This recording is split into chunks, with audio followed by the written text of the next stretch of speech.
Smash that limiter! The objective of today's podcast is don't blink. But you can clearly tell that I'm not blinking. Yeah, of course. Spliff is going to win this one because I've already beat him many times. And that's right. Dog's carrying on. Ignore them. Okay, so today has been interesting. So I've been doing a lot of research. And did you know, Spliffy, that Toyota have announced, well, they've actually kind of released already, the new Land Cruiser, the 70 Series Land Cruiser. No, I didn't know. Okay, so is it coming up? Should be. There we go. Okay, so this is what it looks like. I think it is ugly. I've lost my cursor again. It's doing that weird glitch. Hang on a minute. I kind of like it, actually. I like the boxy shape of it. Hang on, I need to fix something. There we go. Cool. Sorry. When I've discovered that on OBS, if I lose my cursor, I have to change scenes and then go back, and for some reason it fixes it. I don't know what the fuck's going on there. But Yay, we love F5. I don't like the look of it that much, in my opinion. But one thing I do not like is it's a 4-cylinder. That should be interesting. I think a 4-cylinder is too small of a motor for such a heavy car because they are really heavy. Well, maybe Toyota can pull something off this time. I'm curious to know. Maybe. I'm not too sure what the specs are, but they are going to bring out a V8 version. The 4-cylinder version's already out. Yeah. But the V8 is booked out. Apparently, can't order any. It's already been bought out, but I don't know how big the 4-cylinder is. Yeah, 2.8 liter 4-cylinder motor. That is too small. Too small of a motor to go in such a heavy vehicle. I don't know why car manufacturers do that. It's the V8's not very big. It's a motor. It doesn't burn so much fuel per revolution. But it does, because it's going to have to work twice as hard because of the weight of the car. Because it's a motor designed to pull a Hilux, and you're putting it in a car like 2 times its size and weight. 70 Series Land Cruisers are very heavy. Because our Land Cruiser's IFS usually, so it's like an IFS front with a solid axle rear. So, and then also the body's smaller and the metals that they use are a lighter material, because these are designed for workhorses. They're mainly orientated for your consumer market of industrial work and farming and all that sort of stuff. That's their sort of customer base. So like your mining rigs, they'll buy like a fleet of them and stuff like that. So the fact that they're bringing 4-cylinders out for them is like, you can get a 4-cylinder car that's heavy. There's nothing wrong with that. I mean, hell, there's even trucks that are 4-cylinder. But I think you need to design the 4-cylinder motor around the platform for it to be optimized. I would assume that's what Toyota. They would not have done that. No. What makes you think that? Because it's called cutting corners. Well, yeah, you can cut corners or you cannot cut corners. They would have cut corners. They would have. How would you know that? Because it's from a Hilux. So it's not a motor they designed. It's a motor designed for a different car. The Hilux motors it's still appropriate. Yeah, I don't believe so. Why would I'm gonna be optimistic about this. I think it'll just be fine. History has said many times over, when it comes to Toyota and quite a few other, not the only ones to do this, but they've done this in the past. Better over time. They used to be crap, but then they got better. No, they kind of gone back down, but it's not their fault though. In a lot of things, it's because of their forced admissions and stuff like that. Like their mission control stuff always fails. But they're not a reliable car company anymore. They never have been for a long time. Especially when it comes to their warranties and stuff like that. They don't honor their warranties very well. Just gotta push hard. That's all. Yeah, well, like they brought out like the Toyota Hilux Surf, for example. It's built in the 80s. They did Yeah. the same thing with that. They put a four-cylinder petrol motor in it that was just junk, and It was the it could 80s. not pull the motor as well. Yeah, that's like Um, half a century later. yeah, but a lot of these motors are the same. That four-cylinder motor that is in a lot of the modern diesels now are roughly pretty much the same motors that they had in the 80s and the 90s.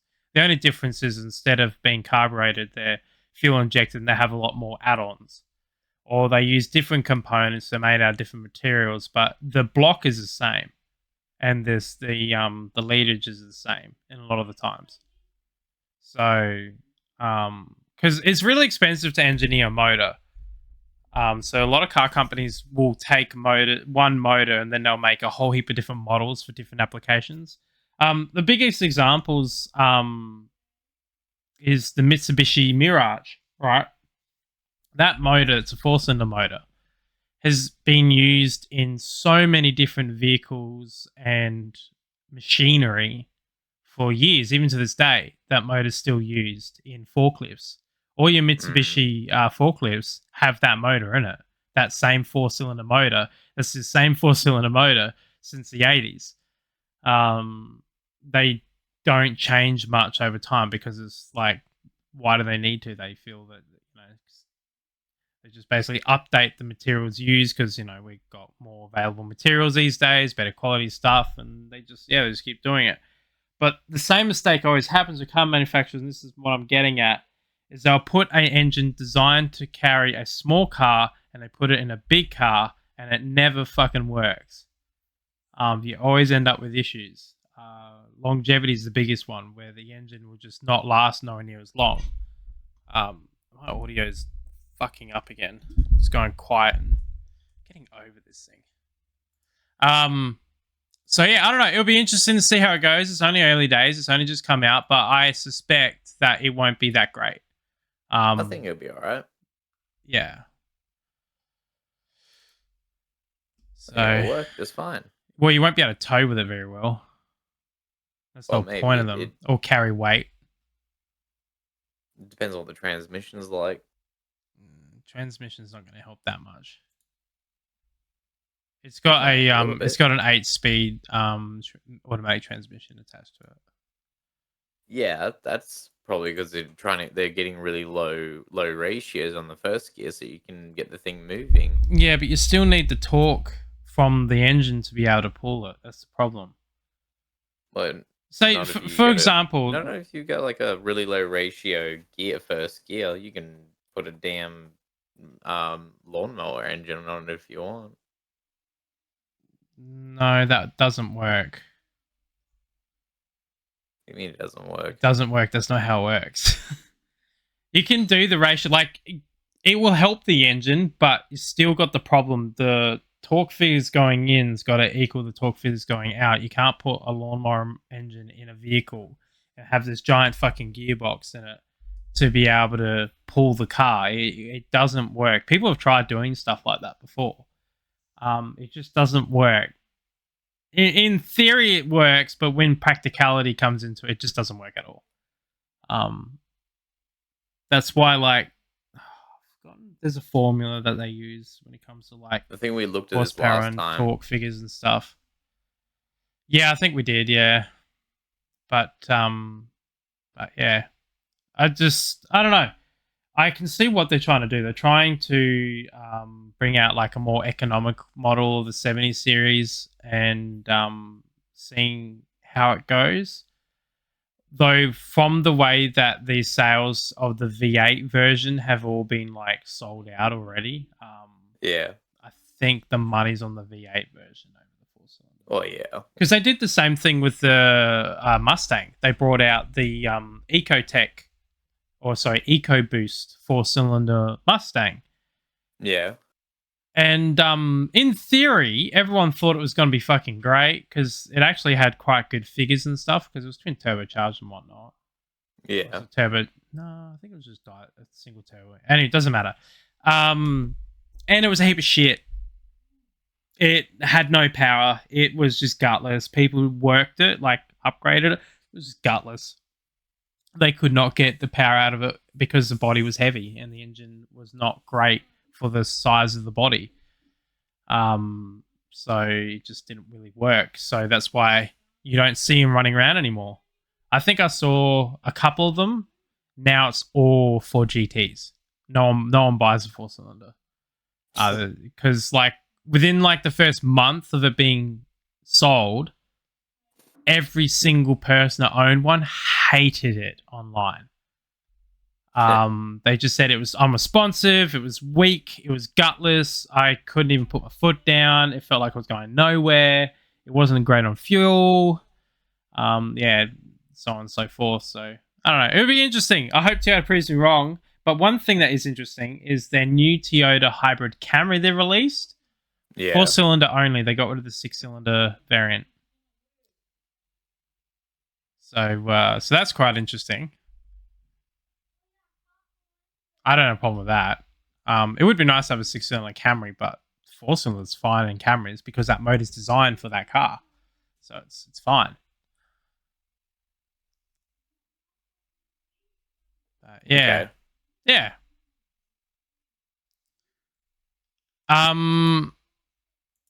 Another thing that you and I have been playing is Lethal Company. Correct. How are you enjoying it so far? Okay, so Lethal Company seems to have this really interesting thing where they take they make it scary and funny at the same time, and it's a really good mix. So the running cycle animation of Lethal Company is fucking hilarious because of just how janky it looks, but it looks funny. so appropriate for the game and the aesthetic. And the monsters are absolutely terrifying. And the sound design behind all the monsters is also terrifying. And I really don't know how they managed to pull it off, but it's a really, really well designed game. For example, I don't know how they managed to do this, but sometimes the monsters will be silent as you come around a corner. Excuse me. And they'll come around a corner and then it'll just suddenly appear in front of you. It'll be the most terrifying experience you'll ever have. I had one experience where I got spotted by a monster from the other side of the map, and it beelined straight for me, and it was so fast that it scared the crap out of me. Yeah, I can imagine that. I just imagine the horror. I've seen that. So you know that monster that was following Ray and me, and we turned around, it was just there. It was like a shadowy looking monster with glowing eyes. I think so, yeah. Do you want to know what its name is? What? The Flower Man. Flower Man. Yeah. It's a scary monster that you just don't want to just deal with it at all. Like there's just so many monsters and stuff like that. I think we should show the viewers like some clips. It says I've just found one, like a dying montage on YouTube. Let's just watch a little bit of it. I think it'd be a lot of fun. So this is the game that Spliffy and I have been playing with Ray. Hopefully we don't get an ad. So there's lots of things you can do. Yeah, look at that. Everyone's just dying. Oh yeah, and that latter one has been making the rounds recently. Yeah, it's pretty much just dying continuously. That's that creature. That's probably the most common reason I've died is just falling into the void. I also discovered that you know the dog thing that keeps killing us. Yeah. That's blind, so you can actually sneak past it if you don't make noise. Of course it is. So And what have we been doing? Sprinting past yeah. it, making so much Yeah. noise. So essentially, when I said brownies, because when you like buy an item in Lethal Company, it will like drop a package pod, and A care package, yeah. yeah, like a care package, and it like makes a noise and everything. Well, as soon as it landed and Brownie picks up the shovel, you just hear this roar and this thing goes flying, just murders her. Then I was quiet for ages, and then I just started talking, and it instantly found me and killed me. And I didn't realize that it was blind. And so you can, if you don't make noise and you crouch and walk around, you can walk around it and it won't bother you until you make a noise. And like noise, I mean, even turning on a flashlight will set it off. Oh wow. Yeah, it's very hypersensitive to noise. So yeah, it's interesting. And the don't blink monster as well. I haven't come across yet, but No, yeah, another of yeah, it's called Coilhead, I think is its actual name. But yeah, we'll figure that one out. But yeah. I'm looking forward to continue playing that game and unlocking more stuff and exploring more about it. Hey, And Reggie. seeing all the different monsters. Hey Reggie, how's it going? Got the old forklift going, eh? Yeah. So yeah. What's up? I should probably play more of that just to get a bit more experience with it, so I stop dying so often. Yeah, well, you can solo it too. It's not too Yeah, bad. I'm thinking about soloing it like maybe a couple of times this week. Yeah, yeah. I also found out. So you know, I said that like if you can open doors at the terminal. All those big barricaded doors. Yeah.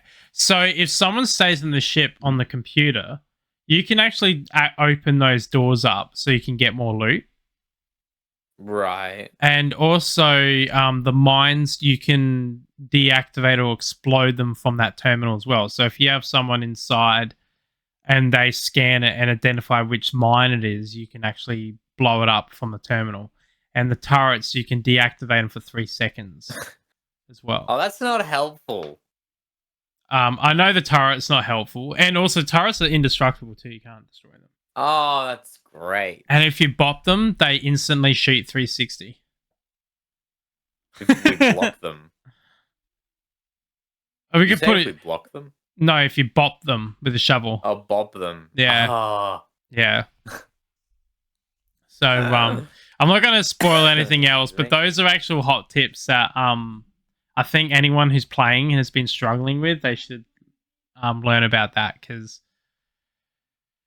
Yeah, when I knew that you could do it from the terminal, but I still haven't figured out. Sorry, really, I don't know why I'm yawning so much. I had a coffee just before. I still haven't figured out how to actually do it. Like open the doors, especially because like I go up to the door, scan, it says I can open door terminal. But I still haven't figured that out yet because when you go help, it just tells you like a generic list of things, but there's no like menu that says like interact or something like that with what's in the warehouses that you're in. So yeah. So I don't know. I got to figure that one out.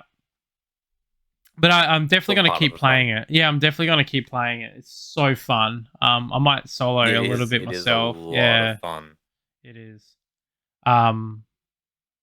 But yeah, you definitely need shovels in that game, though. Yeah, you need some form of a weapon. You need something. Yourself. It's basically only the high tier monsters that you can't harm with a shovel. All your low tier ones you can. So you shovel up the slime monster, not have to worry about it ever again. No, you can't do that. That's the only thing that can't be harmed. Really? Well, it is a slime, so. Although in real life, I think I'll just put a flamethrower to it. And I think that'll solve it. Well, oh my god. Well, yeah, it would. Knowing you, in real life, you'd strap a rocket to the Earth and fly the entire Earth into the sun to kill this slime monster. That's what you'd do. That would be fun. How much? I know. That'd be so much thrust to do that, to move the Earth. I'm pretty sure that would by the time you get all the thrust done, the rocket's probably gone through the Earth. That's probably how much thrust is involved in it, unless you work it Yeah. up slowly. Yeah, But I don't even know if that is like just possible at all, really. what moving the planet? Yeah, like You can do whatever you want. It's with physics. yeah, with our type of fuel, like because you wouldn't be able to do it with hydrogen or any rocket fuel for matter. It just wouldn't work. Even if you lit the entire planet on fire, like you lit the atmosphere on fire, you lit everything on fire, everything's burning and it's just forming a massive amount of energy expulsion. And then you're Yeah. to somehow grab all that energy release and then funnel it into some engines per se. I still don't think that's enough thrust to move the planet because of I I mean, just I we're talking about launching the planet into the sun. I I think mean we're talking purely hypothetical yeah, at this yeah, point. that's what I'm getting at hypothetically even like I don't think we could do it that like with our conventional methods. I mean like once you get it moving, then obviously the sun's going to do the rest because the gravity pulling it. So as long as we're Yeah. moving in one direction, like the planet is now a spaceship and there's no resistance in space, so you can continuously move in one direction. If there's no opposite force slowing you down, you're just going to keep moving. So getting it moving is the hard part. Once you're moving, you can turn it off and just float to the sun, and the sun would take Um. care of it. But it's the well, because Earth is Yep. bigger than all the planets closest to the sun, so we wouldn't get affected by any of the other planets' gravities. Not as yeah. Sure. Yeah, that makes sense. Because like Neptune and Mercury, they're the other way. So if we would like go the opposite direction and we'll like go past Neptune, we would be affected by their gravity and it'll pull us in because they're bigger. But I'm pretty sure the planets closer to the sun are a lot smaller than Earth. I'm pretty sure. I think. Yes, Venus and Mercury are significantly smaller than Earth. Yeah. Did I say Mercury pulling us in? No, I mean like Saturn. Sorry, Saturn is uh Saturn's pretty big. it's Jupiter, Neptune, Saturn. Yeah. No, yeah, Saturn, Neptune, Uranus, and then Pluto. Yeah.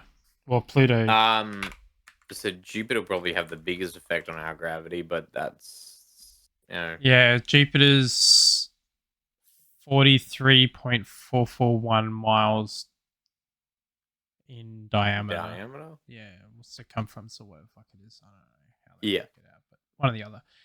Earth is actually one of the biggest though. We are one, two, three, four, five. We're five. I didn't out of know. 9, Yeah, we're right in the middle. yeah. We're bigger than Venus and Mars and Mercury. Um, so yeah, as we get closer to the sun, obviously the sun will pull us in, and Venus, Mars, and Mercury wouldn't really have much effect on us. So yeah, Mars is interesting though, because like we would be able to leap so freaking high in Mars. It'd be kind of cool. But like on What do you mean by that? Like well, we because Mars's gravity's oh, less the than ours. gravity So on yeah. Mars, right? Well, boys What go to is Jupiter to get more stupider. I haven't heard that since I was in primary how school. many G Mars's G force? It's not that much. Uh, it's like a tenth of Earth's gravity. Yeah. Yes. I still think going to Mars and setting up base of operations is a waste of money. If we could use all that money into I our own feel like planet, it would be more beneficial, I think. I feel like money is an insignificance when talking about interplanetary travel. So I mean, it's not. I don't think you can. If someone doesn't want to go to Mars, it doesn't matter how much you pay them; they're not going to go. Yeah, exactly. Um So Mars, money is just out of the equation when it comes to interstellar travel. It's more like a, it's more like what's the word? It's more whether I you can't want think to of or the not, word. like an ambition. Because that's what it seems like to Yeah, me. It seems like it's just an ambition to set up a base there to say that we can do it. Kind of like with the moon landing and that. Like the moon landing was just like a competitive thing.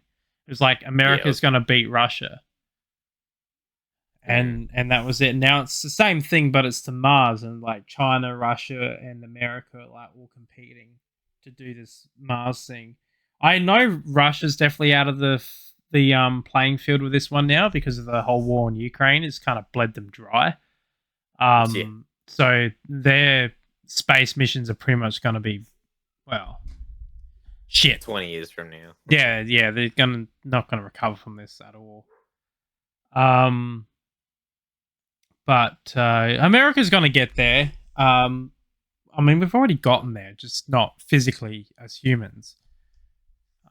So I think it's not the getting to Mars that they're having problems with, or the rockets or anything like that. I think it's the setting up the habitation. I think that's the thing they're trying to tackle. Because I don't think it's the spacesuits, because I know that they've got that covered. They've been testing them for years. I don't think it's like the rockets of getting people up there. I mean, Elon Musk is working on that stupid Starship. Um, but ignore the rockets. Say they just use the standard Elon Musk rockets that they use. That would get them there, no problem. But the problem is like whoever goes to Mars has to understand it's a one-way trip. There's no coming back, and I think that's a big considering factor with whoever goes. Yeah, that'd probably be like the number one considering factor. Because imagine Yeah, if you won't you be able to spent come your back. entire life, right? So they're only going to pick the best astronauts and the best physicists to go. So imagine if you work your ass off your entire life, Yeah, like you've just had no fun. It's always been study, study, study, and then they send you to Mars and you fucking die. Like, yeah. And you will it's die. Not necessarily because of crash or anything like that. You will die because that is your home. yeah, like And yep, there's welcome to Mars. yeah, like and then you also got to realize it's like medicine as well. There's like they're not gonna be able to have any proper medical treatment there because it takes so long There's to no travel hospitals there. in Mars. Yeah, exactly. There's no hospitals. I mean, you could set up a medical clinic and that like that, but it's not like you can fly an MRI over there or something like that. Yeah. Like, I mean, they might, but they got the money to do it. But like, the problem is yeah, it's just such a risk, and I just don't see the point in it because me personally, if I was Elon Musk, I would not be investing money in that stuff. I wouldn't be telling NASA to invest money in that stuff. I would be telling him to invest money into setting up fucking mining stations in asteroid belts and mining minerals from asteroids. That would be better because say for example if I was like some rich person and then I started up a company and I was going in and out of space like for testing and stuff like that, just like Elon Musk. But I spent my money into developing off-site processing factories that are completely unmanned. So, like, I don't need to have people on site. It's all automated with like ships that can mine the minerals and then fly the minerals back. You know, kind of like space engineers. What we can do on that, like something like that. And then they go to the facilities. The minerals get broken down, refined, resourced, and then comes back to Earth. If I was successful in making that work, I one would completely crash the mineral value of Earth, which is actually kind of a good thing because if I did that, then that means all the cost of living stuff is going to go down, like our phones, all that stuff, all the things that we pay top dollar for, like gold, platinum, all that sort of stuff, would now decrease in value. So therefore, it would be worth more for us. Like us as people Oh, would be able to okay. afford it more. So, That's what I think. okay, I'm playing devil. I'm gonna play Yeah, devil's advocate now. you're right. So, say hypothetically, you're able to make you're able to get robotic miners Yeah. at the to not even at Mars, but the asteroid belt beyond Mars, Yeah. right? And you were able to make a satellite that was able to convey messages between Earth and the asteroid belt that traveled at the speed of light. Yeah. There would still be a latency of probably about an hour to just over an hour before you actually got before one the input you put in gets to the mining ship, Oh, these and wouldn't then be human controlled at all. what do you mean they wouldn't be human They would be controlled? completely AI. But how the hell is that gonna work? You gotta work that out too. Well, they're already doing it now. This is the thing. We're actually at the technology where we can do it now. I don't know about that one, Chief. Well, yeah, they do and they can. Like, you can buy lawnmowers from JB Hi-Fi that are AI. You I put them feel in like your a lawnmower backyard. is a little bit is No, not it's quite as not. It's not. advanced All as right. It's something that actually mines really. It's asteroids. really actually not that complicated. Like, so you pretty much give it a series of directives, right? So you know where the asteroid belt is. You know how fast the asteroid belt goes. You can give it scanning and camera technology to be able to calculate and do all the measurements and stuff like that, and also be able to scan and look for the resource nodes on the meteorite or like points of breakage or whatever. You can program that in a computer without any issues. And then you just simply put, okay, you go to point A. Point A is the asteroid belt. You scan for asteroids that look like this and have this sort of materials on it, and then you then mine minerals until your capacity fills up, and then once it's filled up, you then go to point B, which is a set dedicated area where the processing factory floating in space is, right? And then it just goes point A, point B. It's Well, exact same as where that. is that processing plant? It'll be in space, not that far from the asteroid belt. It'll just be floating. Asteroid belt is fucking enormous, Yeah. dude. Like, Yeah, it doesn't okay, matter. so is it one point? So what happens if it drifts like the mining drone drifts away to the opposite side of the asteroid belt? Does it have to wait till it comes back around before it gets to this processing plant? No, it just flies to it. Like, it will stay within range. It's not as complicated as you make it out to be. We're doing it with drones. There's drones that literally do that stuff with dropping medical supplies in Africa. They will Yeah. load up a medical supply, fly to point B, and then fly back to home base. Exact same. And they're doing it with mining already on Earth, where they have automated mining machines that literally dig holes and then come back and unload. Okay, I need to look this up. They have it. Mining drones. Not to the scales of like what I'm thinking of. Like, it'll be one or two experimental things or something like that they're playing around with. Because most of the mining stuff like that we have is either manned in person with a truck or remote controlled from like an off-site area. But they have the technology now.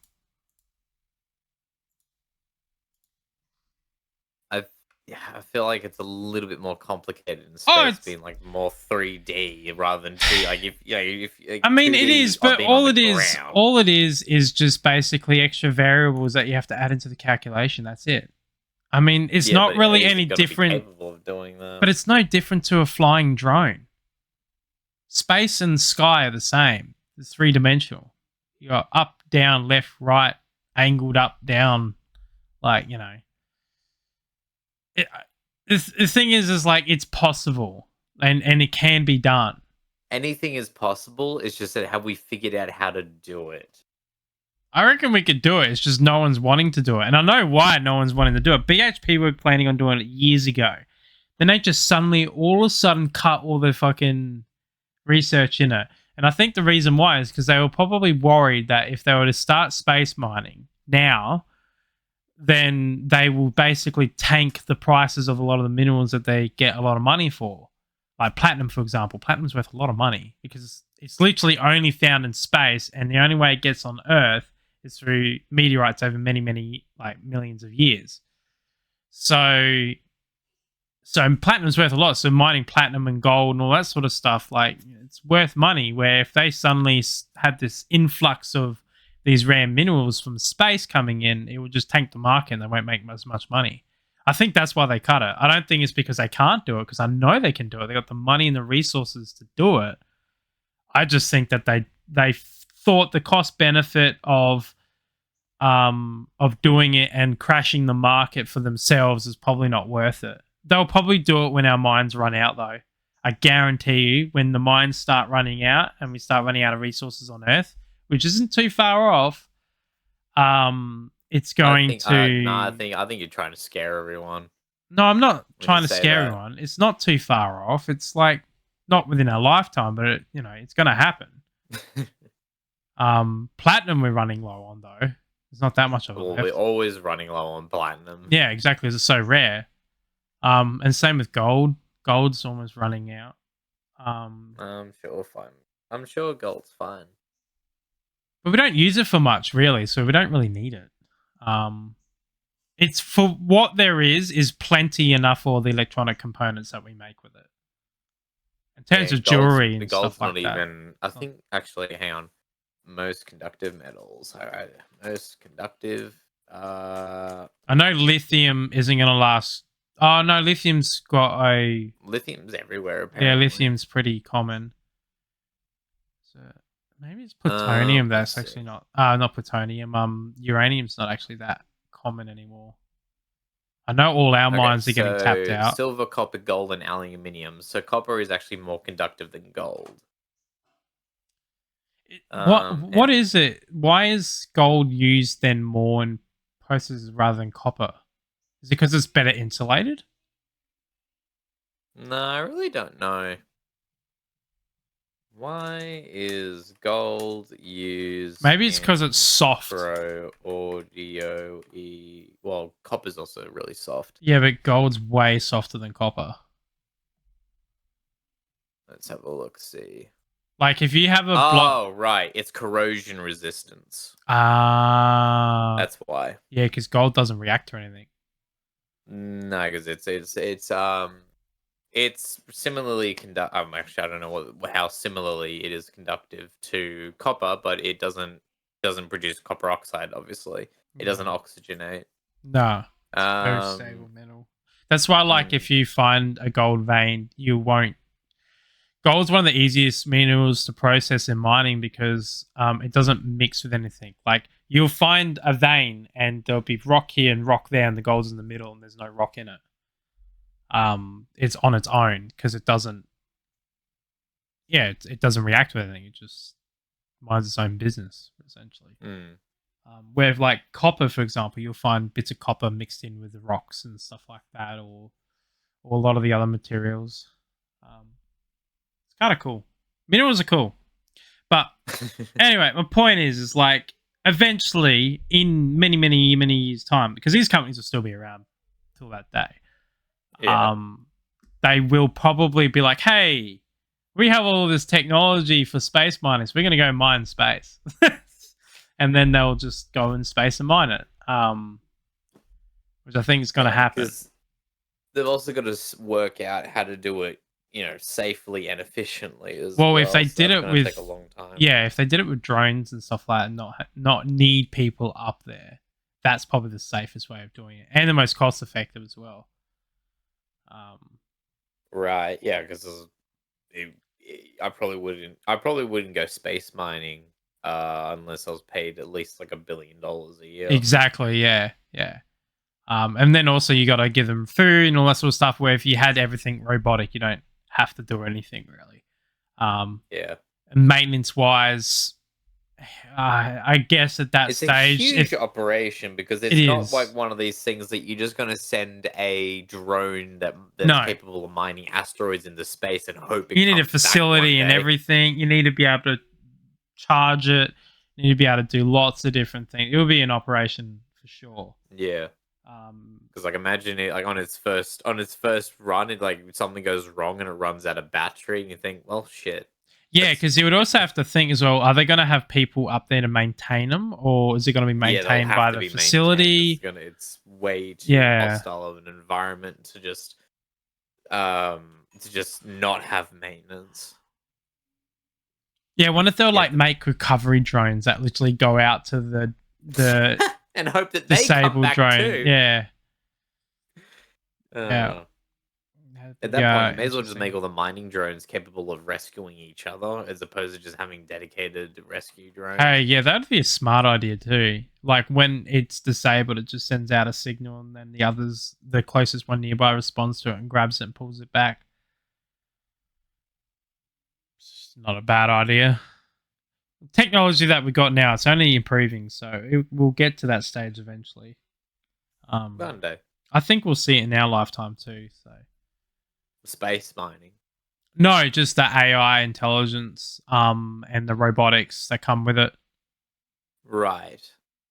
That side of technology. The space mining, I honestly think if the companies wanted to do it and there was a money payoff for it, Yeah.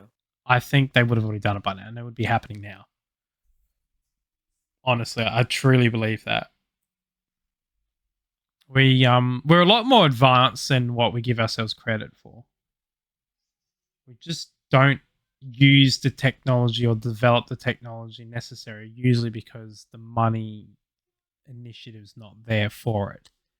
I mean, just look at our cars, for example. Look how crazy we've gone, where cars literally can drive themselves. And it kind of died there because, one, safety reasons, which is a big one. But two, a lot of countries didn't feel it was going to pay it off. However, that technology for the self-driving cars can be used in other technologies, like what has now been used, the drones that literally fly by themselves and drop off medical supplies in Africa and fly back. Like that to me is pretty cool.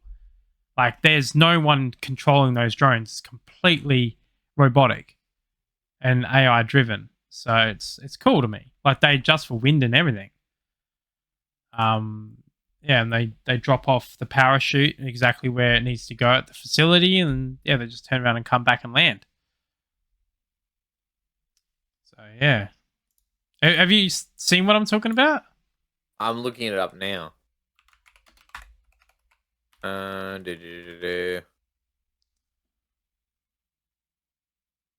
Hang on.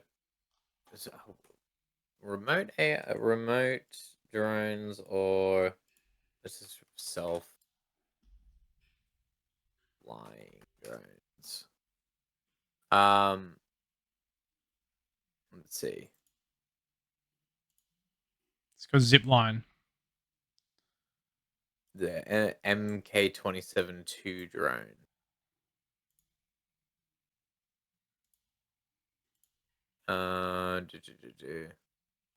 I'm curious to know.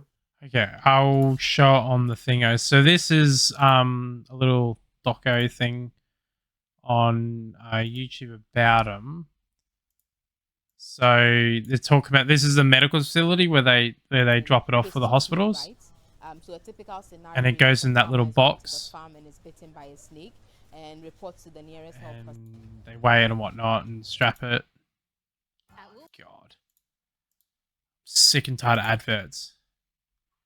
Have you noticed YouTube's ads have been extremely aggressive ever since they brought out the ad blocking? It is so aggressive. No, I've found literally no difference. Really? I get on the computer sometimes, but on the phone it's an ad every freaking 3 minutes. Hello, Ray. Hey, Ray. Okay, so these are drones here, and they put the package inside them. What I'm trying to find is whether they're self-driving or They are- self-flying. They are self-driving.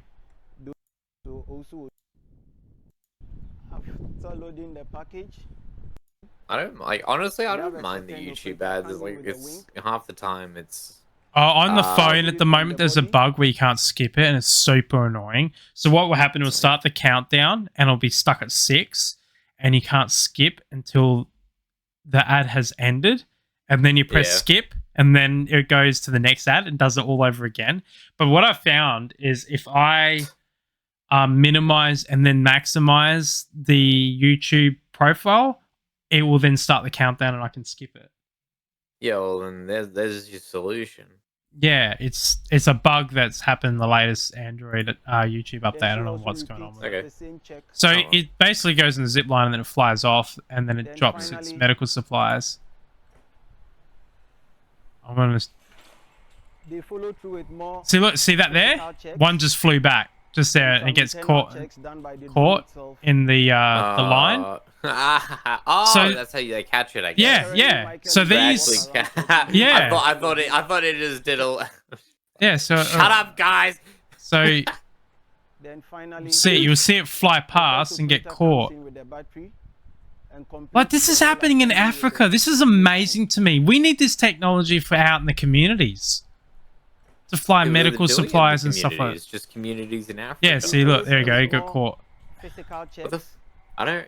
and some internal checks. If Yes, I need we- headache tablets, I'll just go down to Coles. I won't worry about. Yeah, getting but a like, drone to drop it off for me. That if you're in particular like component will be country taken off and the already. nearest town is like Victoria hours and Welcome hours Beach. drive, like Yeah. those sort of communities, that's where this thing would come in So handy. what That's you why they need do it in to Africa, is because all these to- places are spread out so checking the far. parameters to proceed to Yeah, Okay, he's gonna drop a hospital off. here we for go. me. Here we go. Whee! And then it'll go fly. There's another one flying back now. In 7 countries. In Ghana, we have 5 distribution centers. We have 3 in the United I can do whatever I We want, have Ray. a The distribution center reality in doesn't Ghana, affect Nigeria. me. And So- 2 in Rwanda, we have Nigeria. So yeah, that's how they do. They fly over, drop the package, and they fly back. And it's all autonomous. They don't control any of it. Then it flies through the zip line thing. I can't wait for one of these things to just go rogue. Communication is sent, Then it gets the caught in the drones are tail, and then aligned in the appropriate position. Oh god, you're gonna have to watch out for that. I was gonna rip the tail off The drone after like out the of 7th air. What happens flight. is the very moment well, the they drone is they caught, change out. They got like that facility has so many different parts that they always swap them out whenever they get it will damaged. swing to a stop. We Um, have the light indicator so I'll show you what they all look like. Okay, so this is the footage of all their GPS tracking. So you can see them all Yeah, so flying they have around. some sort of reference. So Yeah. But which is one key vital need. Chat's all- being really aggressive. Look at them all flying. It's so we crazy. decided on So yeah, that's cool to me. Now, change of subject. Uh-oh. Japan. Okay, so the Japan. latest, the latest. You're so aggressive right I now. gotta catch Ray. up. What's going on with this fucking? Wait, what's Do it, going I on? dare you won't. Tell my manager you won't. Wait, I need to catch up. What's going on? Ray's lurking. Take it out. Take out what? In Japan, the swords are real. Everywhere else, the swords are fake. Everyone knows that. In Japan, the You go swords to are Europe real. and What you find swords. You want to see the sword? Look. Oh, fine. I'll get the sword out. This is the sword. It's a bit dirty because the glue in the fucking thing is like melted because it gets so bloody hot. It's a nice sword. It's got like engravings and shit on it. Let me turn the light off so it doesn't fucking reflect. There we go. It's a bit dirty. I gotta clean it, but because saying scabbard was too hard. Yeah, saying scabbard was too hard, alright? Leave me alone. What is the scabbard? Scabbard's this. This is scabbard. Although in Japan it's called something else, but I can't isn't that remember. just sheath? The sword sheath? Is that how that works? Show the. Well, yeah. Show the cool African stuff. Yeah, so it's actually a fake. It isn't real. It's fake. I know, it's a display item. It's one of those cheap fucking It's actually the Kill Bill sword. It's a fake off the Kill Bill Wow. sword. Yeah, the white one that she has to Kill Bill. That's it. Does she actually kill Bill in the end? Yeah, she does the punch, the 3-step punch or whatever the fuck it is. So yeah.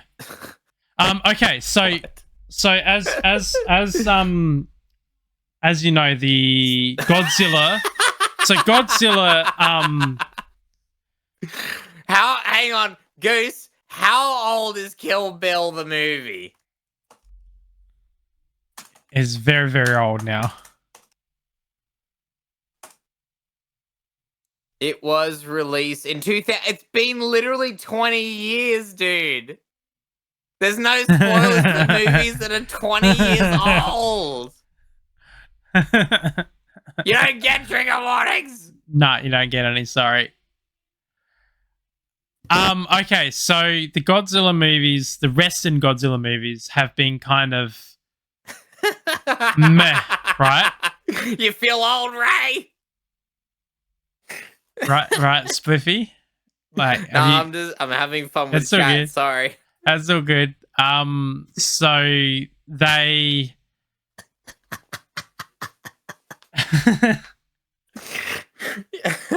Oh fuck. So the Godzilla movies in the Western films have been kind of shit, and the reason why is because the human characters suck.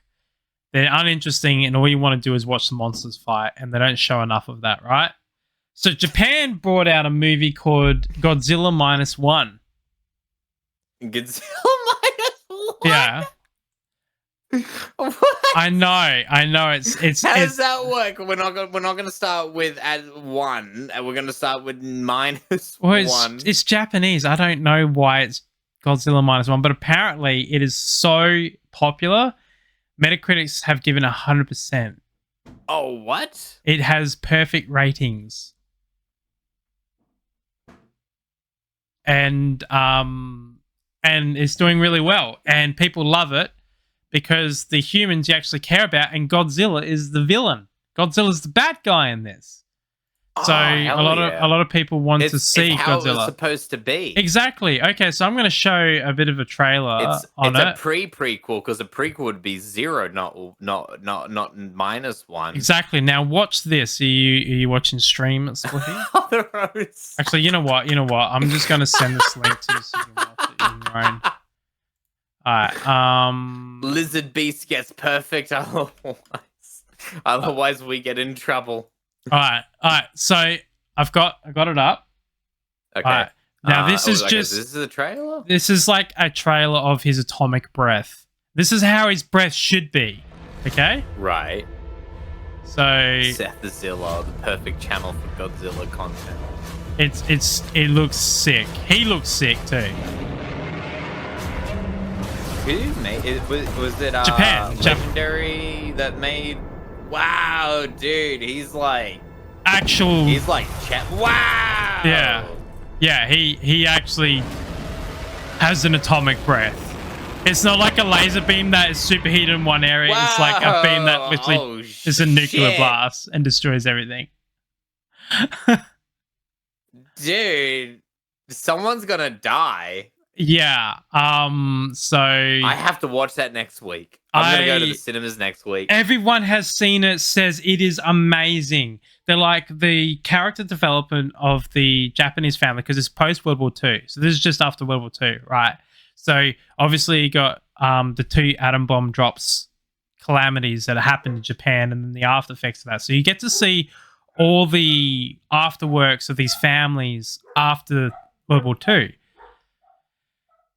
And then now, like, Godzilla turns up, and they're like, just hit it, just you know, put him out like of they their don't know what to misery do, at this and point, he man. just put him out of their destroys misery. them. So it's so they get you invested in these families and these lives of these people, and you get to actually care about them. And then they get Godzilla in, who's just like, I'm going to eat everyone. Well, not eat everyone, but I'm going to kill everyone. And so you actually care about it. That's the premise of the story, in a non-spoiling way. So I want to see it real bad. I'm gonna go watch it next week, and then on a. Can I go watch it next weekend? There's nothing stopping me. Hell yeah! Let's go next weekend, and I'll just go watch it. Well, I It'll be don't know if it's amazing. actually even screening in Australia. Excuse me, this is unacceptable.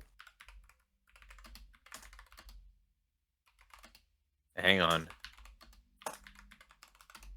What? I didn't. Hang on. No, go away. Oh no, it's out. It's out. And there'll be no way that it's not.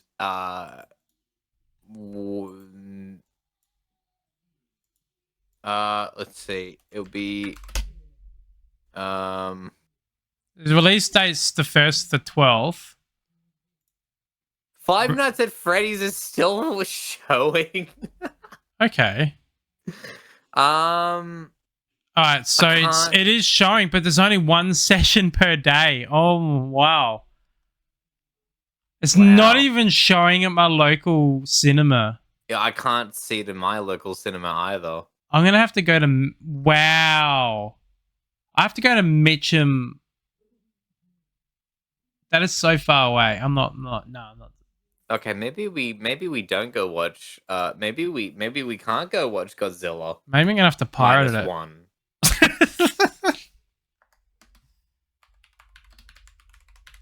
Might have to fucking pirate it. We don't endorse in piracy. It's all alleged here. Yeah, it's all alleged, of course. Oh, no. Sorry, my local one is doing it. All right. But there's something you must know. What? It's only in Japanese. I'm okay with that. I can watch Japanese. I can't read Japanese. No, it's English sub. Oh. But it's Japanese and then English sub. I'm happy to read it like that. On a big screen TV, the words are extra big to read. I want to watch this movie. I'm going to watch this. I don't think Ray would be willing to watch that with me. Would you, Ray?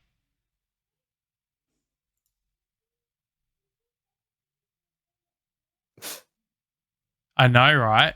Mitcham is like nowhere near me. And you know what also a funny thing is, Ray? There's Mitchams all over the country.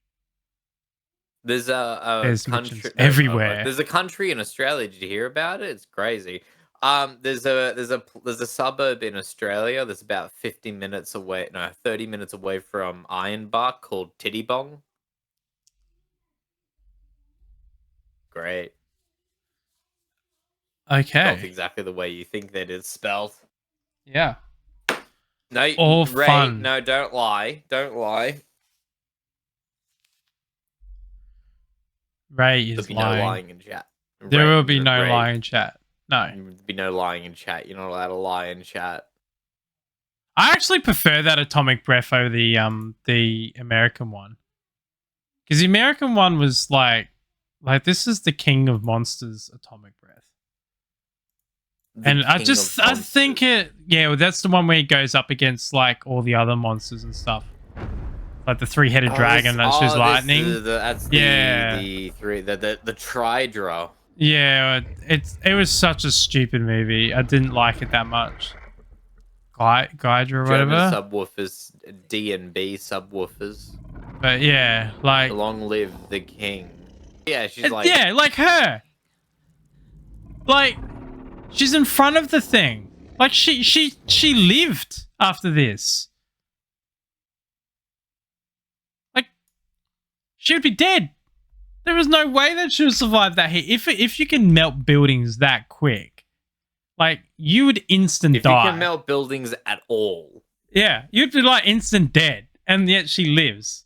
Like yeah, it's just. And then and then also because you know she was wearing sunscreen that day, Goose. And then he's radioactive as well, right? So yeah, all that radiation, all these towns that he's in, wouldn't be livable. And But- that's, like, because of the radiation levels. He's literally having a walking nuke walking around just emitting radiation. Like that's so stupid. And at least the Japanese, versions, they actually talk about that the radiation's, like, in the area. Like, from even the old school Japanese stuff of Godzilla, like, they talked about, like, anywhere Godzilla was fighting, you pretty much couldn't, like, go near for, like, ages. Well, I mean, that would have gotten pretty boring pretty quickly because it's like, yep, there's no more Godzilla. Like, if you see Godzilla, new Godzilla movies are just him walking around Japan because what's he gonna kill now? Yeah, pretty much. Everything's dead. How do they suspend reality in a movie about a 500-foot tall reptile that's radioactive and breathes atomic breath? Well, Yeah, there's nothing we're trying wrong to with logic our way Yeah. out of this. It doesn't make We sense. need Like, you can SPF have -1.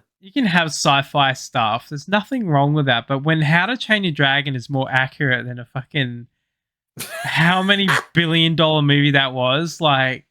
Oh, shut up, Reggie. Shut up.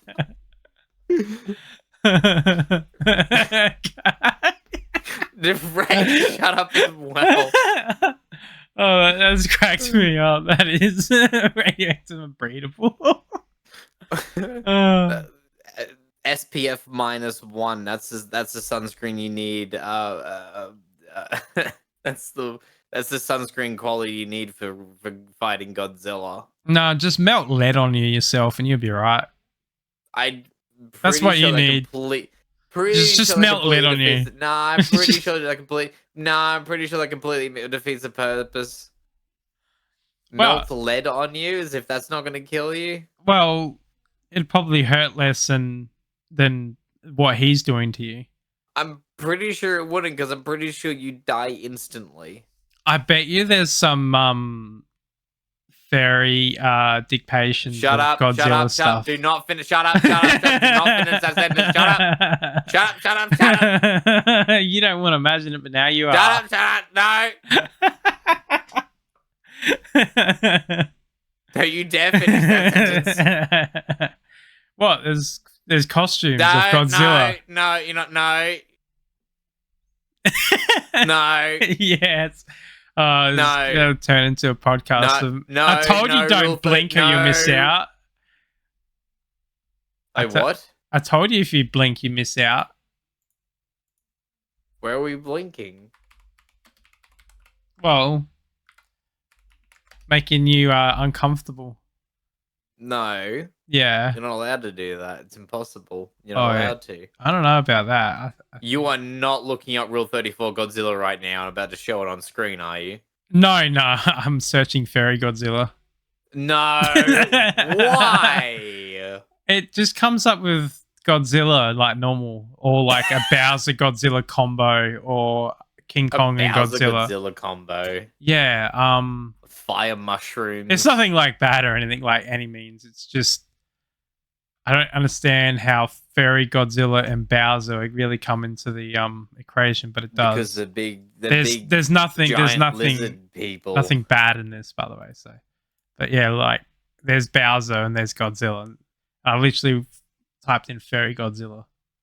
That's what I get. Do you think there's like a fandom for Godzilla as there would be Sonic? So there's people making their Godzilla OCs. Godzilla versus Bowser's Fairy. Oh, Fury. Oh, because I wrote fucking Fury, not Fairy. Oh, that's where it went wrong. Don't press enter. Don't press enter. Don't do it. You'll regret it. Oh, that's funny as anything.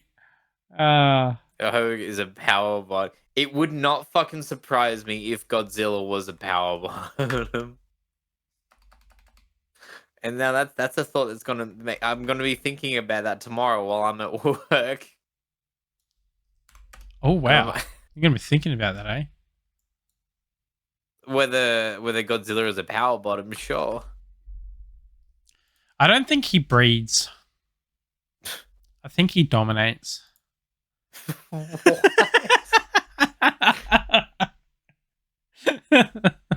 I don't understand how the two correlate. Yeah. One day you will learn. Me? Yeah.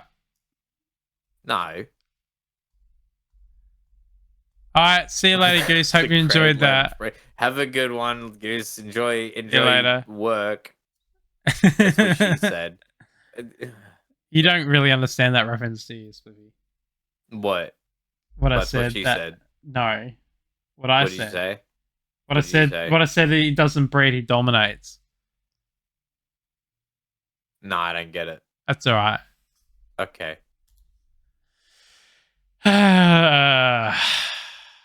I am going to edit this video, like this podcast, when we're done, right?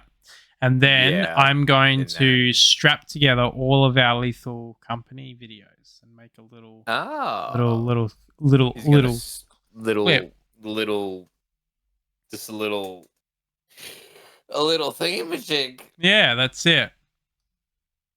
Put on the internet for others to enjoy.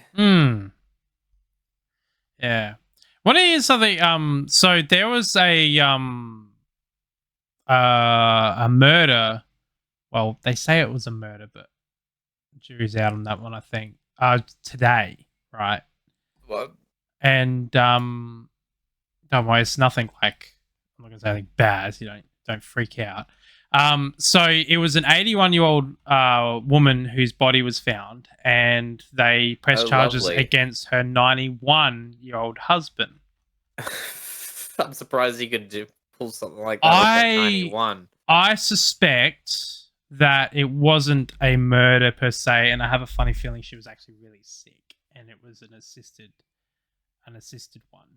I think. Oh, That's what, like, the reports were kind of giving off that vibe, which I feel sorry, because one, if your partner was in that much pain, like, it would break your heart, and two, what's the point of arresting him? He's 91. He might not even make it through the trial. that's one way to put it. It's like a highly likely situation. Like, what is the point?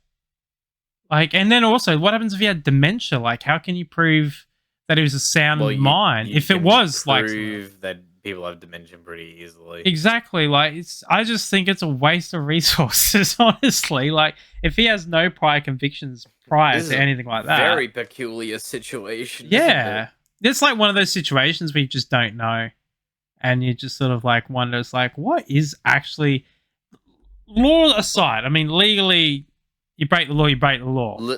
Law is law. Legally, you're not allowed to commit murder. But logically, it's like, this will cost taxpayers thousands of dollars to deal with. Yeah. Like, is it worth it? I don't know. Depending on what the situation is, I guess, but I don't think it's worth the time and money, really. But it's just interesting. It's one of those stories it's like you don't hear of, like, ever. It's the first time I've heard of something like this. I must admit, this is my first time hearing something like that. Yeah, normally it's like, something horrific or something, you can sort of hear these stories come out from, like, younger people, but not people of this age. It's just, I've never heard of it before. So I thought it was interesting. Okay. Yeah, it's a little story. Not too sure about that one. If you had to be a frog, what would you pick? For fuck's sake. Reggie's going to participate in this one. And I only know one kind of frog, and that's frog. I don't know how to answer this question. You don't know what type of frog you would pick if you could be a frog. I only know one type of frog, and that's frog. But there is no frog that's frog.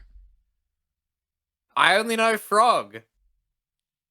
Wait, you don't know any species of frogs? I only know frog.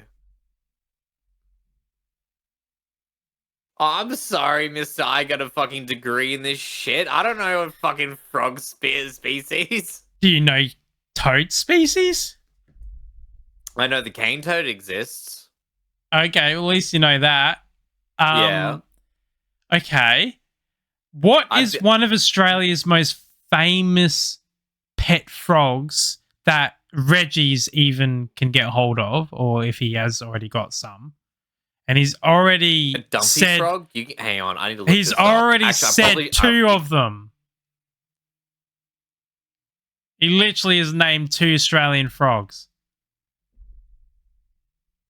And the dumpy is one of them. Green tree frog and the dumpy. And like popular misconception, the dumpy and the green tree frog are actually 2 different species of frog in Australia.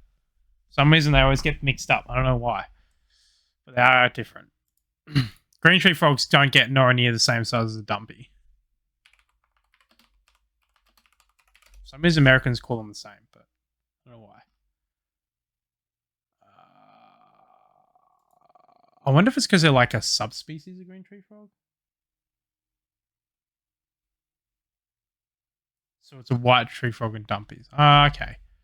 Yeah, I've seen people call green tree frogs dumpies, and I'm like, I'm pretty sure they're different. Yeah, they're different. But yeah, we get them wild, Reggie. I've seen green tree frogs and the wild ones up in Queensland.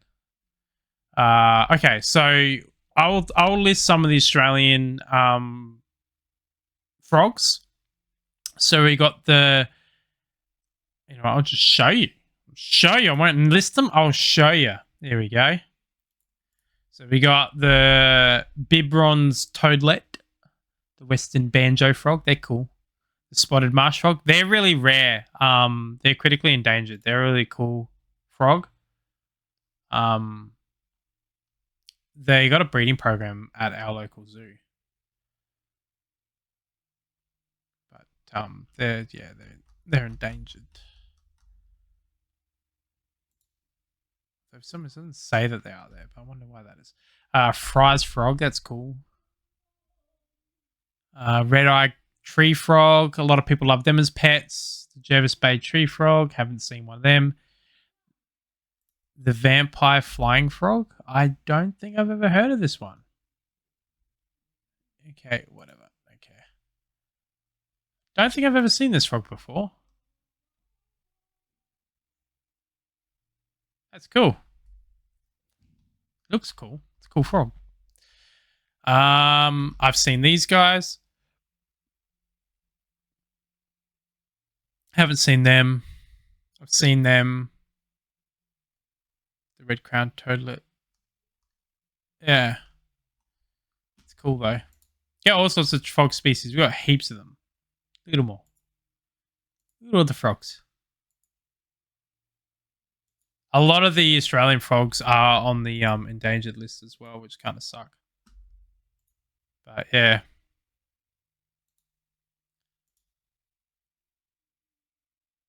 Hey, Spiffy, you there?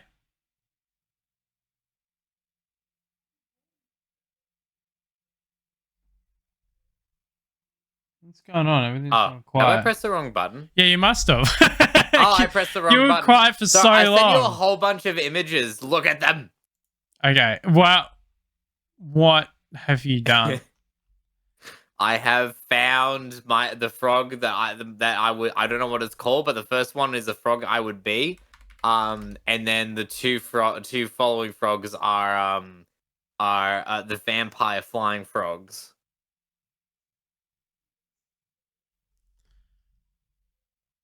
Oh, okay. All right. So the Australian green tree frog is known as the dumpy. Here we go. Learn something new.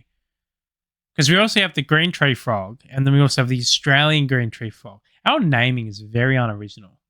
Yeah. Yeah, I knew that they were the white tree frog, but they're also Australian green tree frog. The green tree frog is the second most widespread frog in Australia, and that fits in with its value as a pet. Huh. That's cool. They get big. There's a dumpy. There's a YouTuber who's got a dumpy that's like that big. It can fit in your hands like that. It's huge. Me personally, if I was to be a frog, I would like to be a burrowing frog. Burrowing A frog? barring. Burrowing frog? Borrowing? Burrowing. Yeah. Oh, borrowing. Burrowing. Yeah. Yeah. Digging into holes. Yes. Yes. I'd be that frog because they live very long time. And they just spend most of the time sleeping. Why would you want to do that? That sounds boring and It doesn't sound boring. horrible. It sounds horrible. Imagine all the dreams they have. What the all fuck the do you think they fantasies. dream about? I don't What know. do you think they dream about? Frog stuff. Like what? Rain. What could if you don't go outside, if all you do is sleep, what could you dream about? Because are your dreams a reflection of reality? I don't know. Like, how can you dream about dreaming? I don't know. Have a dream set. Frogs, man. You don't know what they're thinking. Those big beady eyes and not a single thought between them. Like, it's like it's so funny when you come across like when you get frogs that just don't give a shit, and like you come across them in the Pretty sure that's all wild. frogs. No, some frogs will run away from you and stuff like that. But you get like some frog species, like cane toads are a good example of this, where you're like, "Hey, yawn." When you randomly get you're walking along, and the next minute there's just this frog just staring at you, just staring, and it's like just staring, and you walk up to it, and you boop it on the nose, and it doesn't move, and it just stares at you, and you're just like, I don't know what to do here, so you pick it up, and you turn it around, and you plop it there. And you know what it does? What? Turns Nothing. around and continues staring at you. So then you get a bucket, like a KFC bucket, and you flip it upside down, you put it over the frog. And then you walk away, and then you come back later on, and you flip that bucket up from the back where the frog, like where you turned the frog, and you lift it up, and it's there staring at you again. They live very docile lives. That has actually happened to me. It's fucking weird, man. Frogs are weird, but they're kind of cool. I like them. I wouldn't have a pet one though. It's only because like they are a bit, you got to be careful with the way you house them and whatnot. You got to have the passion for it, like Reggie does. So, You have passion for frogs. Yeah, I like frogs. I think they're cool, but I don't think I would own any. But in Australia, the only frogs we can actually legally own are like your red-eye tree frogs and your green tree frogs. All the other frogs are you have to have permits, and you got to have permits and stuff like that for them. Pretty much got to have like a native animal license. Essentially, like you're either a rescuer or you work for like a zoo or something like that. You can have a lot of others. You can have burrowing frogs. I think some species of burrowing frogs you can have as a pet, but they're really hard to get hold of. And they're kind of useless pets because they stay underground for like, I think the guy that I got in Nagini had one, and he said that it would stay underground for probably 8 months a year or something like that. Whoa. Yeah, so like he wouldn't see it for like 8 months every year, and then it'll come out, and then he'll feed it and whatnot, and then it'll dig itself and bury itself again, and just do that continuously. So, yeah, that's kind of cool. Yeah. Yeah, I forgot which one he had, but yeah, I think it died in the end. They didn't know it was dead either. They just started smelling it. Like, how could you know? Like, it's buried all the time, so you wouldn't know. It's Schrodinger's frog. Yeah, exactly. Is it alive? Is it not alive? You don't know until you dig it up. Yeah, exactly. Yeah.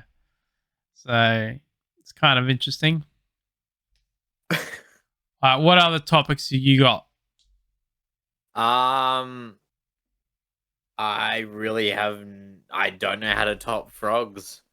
that's where do you go from frogs? Like, how do you create a story that involves characters that try their best to get away from frogs? Do you know any really good escape? Oh, actually, do you like escape rooms? I do. Me and Ray have been in one. Hell yeah. Yeah, they're fun. I cheated my way through it. You just ran through the wall like, I'm out of here. I won." No. See, they use combination padlocks. And you got to do the puzzles to get the combination to unlock the padlock to get the key, then to get to the next stage. Yeah. I worked at a locksmith company. Oh. I don't need So to you know just- combinations to unlock a padlock. Oh, crap. What did you do? Okay, so I'm going to teach people to do something very sneakily. Okay, so you have a padlock. I will get a picture up so I can visualize it.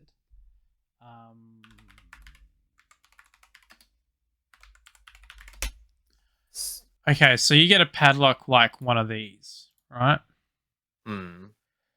You can open it without knowing the combination, and I'll tell you how. How? So what you do, so this master's probably the easiest padlocks to ever break into. Like they're just shit. Like this What a way is to this go. is for your peace of mind, not the criminal. The criminal looks at this and goes, "Ha ha! I can cut this with wire cutters." Anyway, so what you do to unlock these, you grab the shackle and you pull on the padlock itself, the body. So you pull it up, so you keep tension on it, and then once you pull it, you then hold it with one hand, and then you just start spinning the dials. When you reach the correct gate, so the correct combination, so when you set combinations, you create the gate, which then unlocks it. So there's a gate for 1 and 2 and 3, 4 combination of numbers. And so when you put the tension on and then you start twisting through the gates, you'll feel resistance on the gate. That is the combination. So once you feel the resistance and you plock it in, you're like, cool. That's one set. And then you go on to the next one and you do the same thing. You feel the tension and then plops in. That one's open. Next one. So you get all done and the padlock was just open. Yeah, you don't need to know combinations to unlock combination padlocks. The dial ones are a little bit harder, but the dial ones you can do it in the same manner. So you hold tension on it, and you can turn it ever so slightly in the one direction, feel the gate open, then turn it around, and then you feel the gate open and then turn it around, and then feel the gate open and then unlocks. So it works in the same principle, but it's very minute tension. Where those dial combination ones, these ones here, if you really notice when you get in the correct combination, like it's really, really tight and it's very tough to like spin it over. So like you can spin on all the other numbers without any issues, but once you get to the correct combination, it will get really tight and then click it in and then it opens. So yeah, that's what I did pretty much. Ray's sitting there working out the puzzles and I'm going straight to the padlock, pulling out, unlocked, get the key. All right, next sentence she goes, how did you do that? I'm like, bad skills. So yeah, that's how you do it. I also lockpick as well and stuff like that. It's for fun. I'm not that great at it, but I can do a lot of things with it though. So quite a few different type of keys and stuff that I can get into. So yeah. I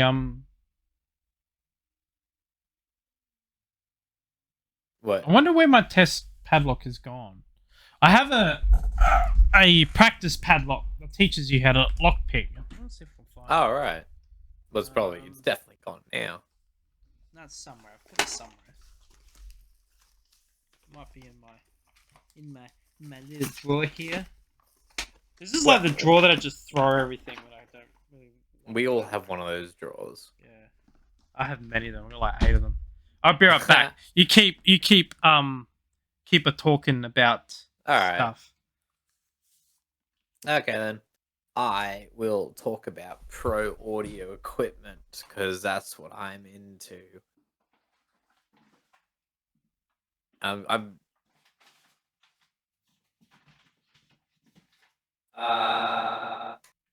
Anyway, so I recently bought a 4-channel mixer that I use to what shall we say, mix a little bit here, a little bit less, or a little bit more if I want, or a little bit of the telephone sound. Maybe not quite like that, but also with I can sound like I'm on the other side of a wall as well if I wish. And that's the whole purpose of EQ. Congratulations. I hope you learn it a little bit better. Everyone in chat, write what microphone you use to communicate with people on the internet. I'm curious to know.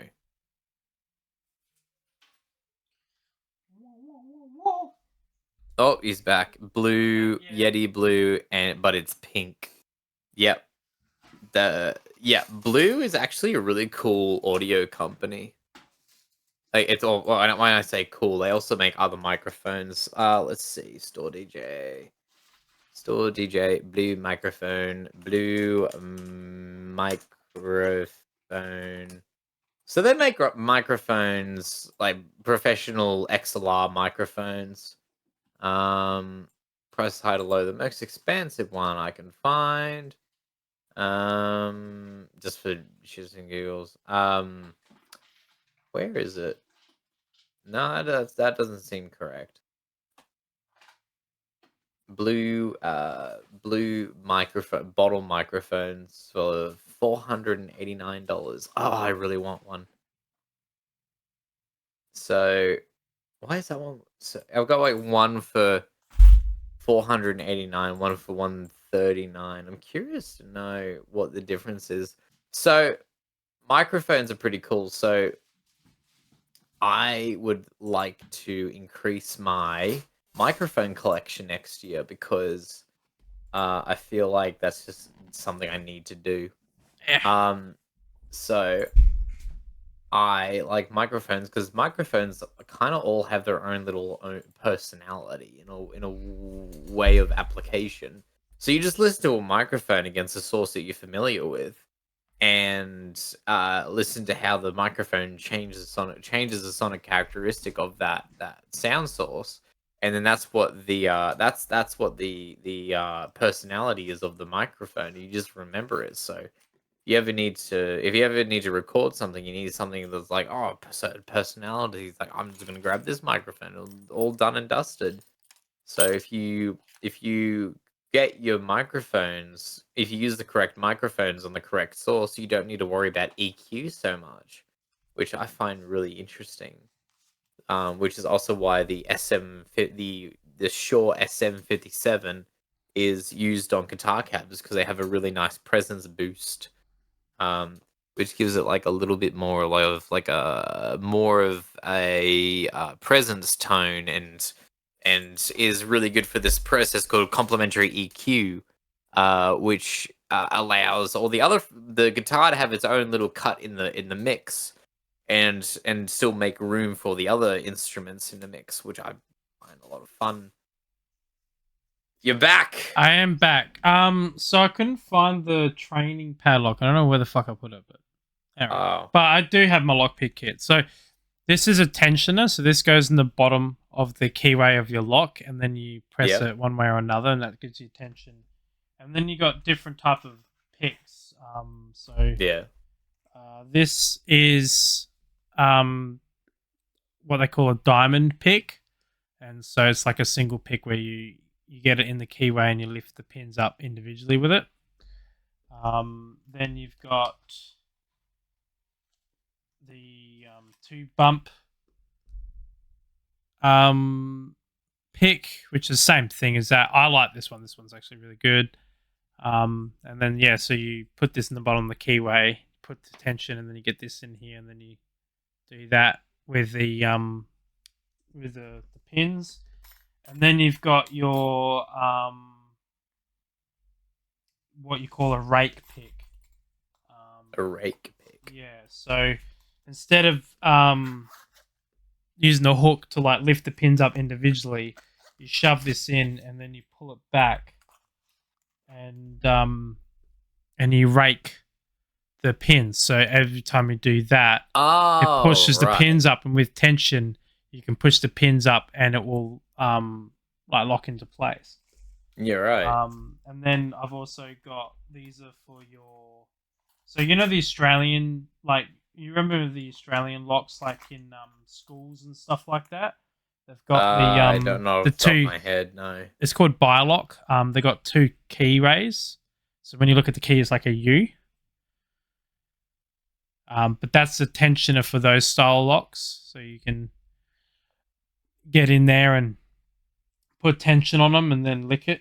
Lick it. Pick Lick it. it. Lick it. And then What's the difference?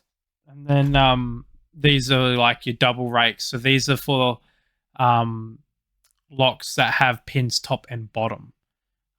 So this is a rake for those. And then yeah, I've got all sorts of different hooks and rakes and different combinations. And I even have a Rafer lock pick. Oh my fucking god. I didn't even think about that. Thanks, Goose, for putting that image in my head. Then I've also got a wafer lock pick, which these are for like car ignition barrels and stuff like that. Right. They don't work that great because the way car ignition barrels work is they got like it's like a sidebar that pushes in and out on some cars, and so what that does is that pushes the sidebars out so you can turn the barrel.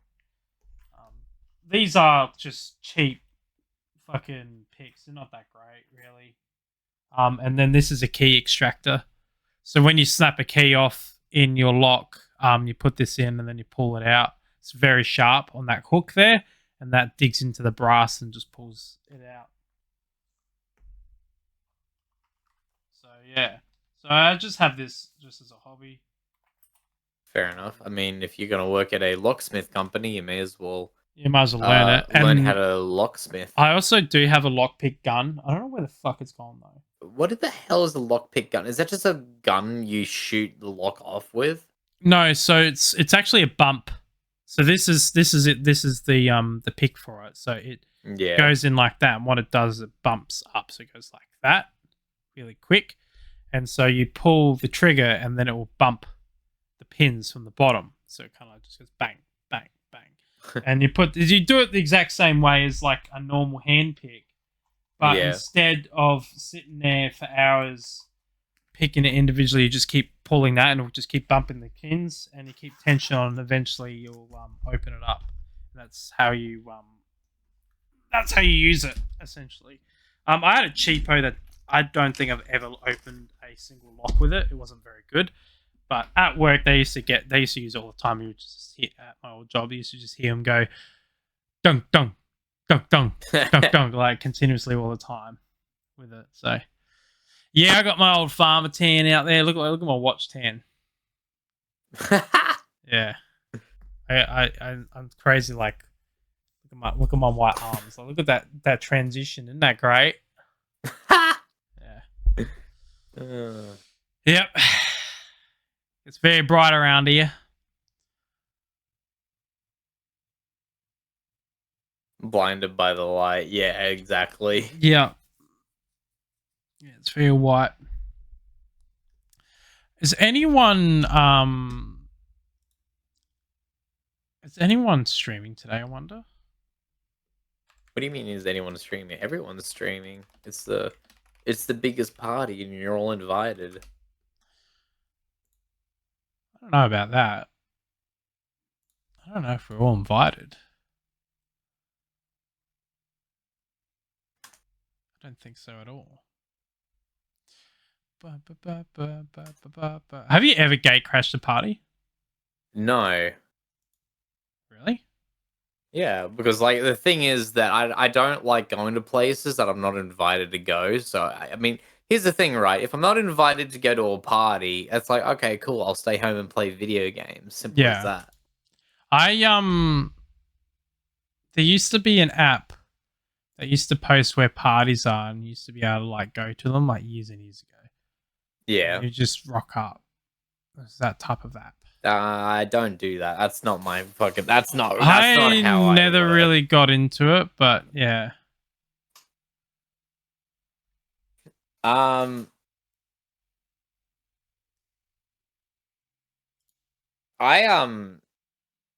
mean, parties are one of those things that, like, it's really one of those situations where maybe it's just where I live. That's just simply not how. That's just simply not how reality works. Yeah.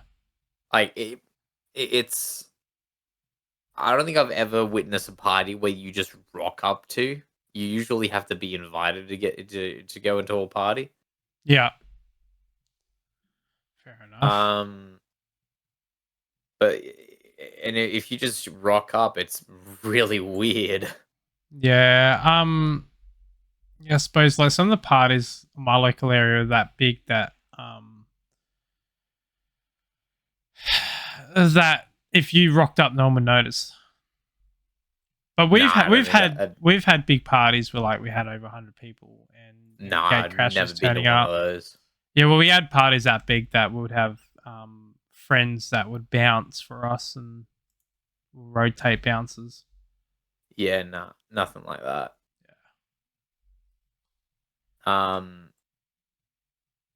No, nothing like anything like that, because it's just, I guess, it's just the community I live in just doesn't work that way. Yeah. Why is my fucking? I just realized that my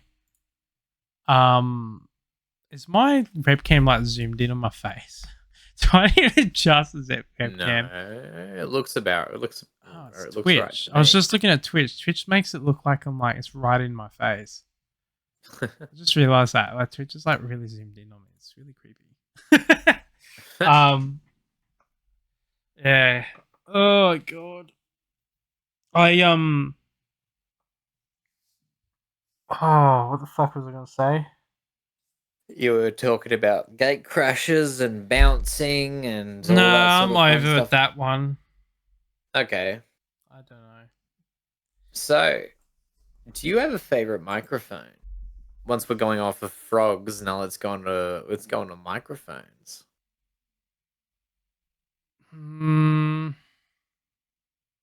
I do like this microphone that I've got, but I know that like a Shure would be better. So I don't really have that much of a favorite microphone. Okay. Did you know there are 3 common types of microphones? Yes, I did. So, if you had a choice between clarity or ruggedness, which one would you pick? I don't know.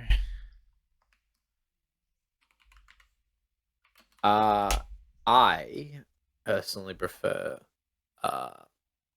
clarity, because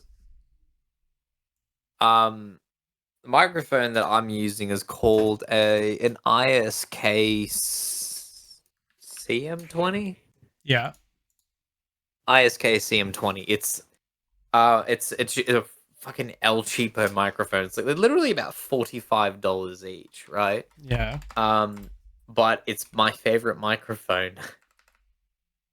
Why is it your favorite microphone? Is it just because of the clarity of it, or the clarity, and also it only has a frequency response to about 18K as opposed to 20K, which is what most of them are. yeah? So I really like how it tapers off the super high frequencies, because that can be really what's the word? It can be unnerving to hear those super high frequencies. Yeah. So I like how it tapers it off. My second favorite microphone, I haven't really used. You know what? I might just start using different, like a larger variety of microphones just throughout the coming weeks, just to use them, because I have a bit of a microphone collection. Yeah. And I think I'm just going to start, just having fun with them all. Yeah, fair enough. Yeah, I can. See, I just don't have the setup to be able to do that without an audio interface or something like that. Yeah. It's just not really possible for me. Anything is possible. Well, yeah, I suppose, but it is a pain in the ass to like get that like that though. It just takes time, that's all. The problem is bench space. I don't really have bench space. Right. That's the main reason. Huh. Bench space and at the moment CPU USB bandwidth. Right. They're the big things. Uh-oh. What? Goose wants to talk to you about something. What? Bench space.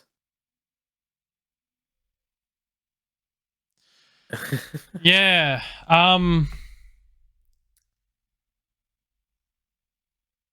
I can't. What do you mean you can't? I can't help Ray chop her desk up. What? Yeah. I Why can't. not? I just can't. I just simply can't. I don't understand. Why can't you? Because I can't.